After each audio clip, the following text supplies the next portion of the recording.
Hey, welcome to HOWZA channel. In today's lesson, we will teach you how to add a background image in LibreOffice Writer. Go to LibreOffice file that you need. Click on Format at the top toolbar. Choose Page Style from the list. A new window will open. Go to Area tab. Click on Bitmap. You will see a list of images appear. You can import the image too. Click on Add Import button. A new window will open. Choose the image that you want and click on Open. Click OK in the pop-up window. Go to Size. Change the width and height of the image if needed. You will see a preview on the right side of the window.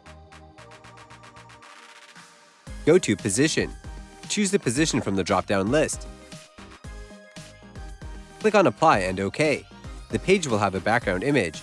You can change the image if you want. Click on Format at the top toolbar. Choose Page Style from the list. A new window will open. Go to Area tab. Click on Bitmap. You will see a list of images appear. You can import the image too. Click on Add Import button. A new window will open. Choose the image that you want and click on Open. Click OK in the pop-up window. Click on Apply and OK.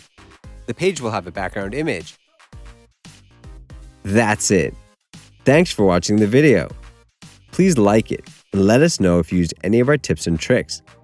Subscribe to our channel. We upload new tutorials every day. See ya!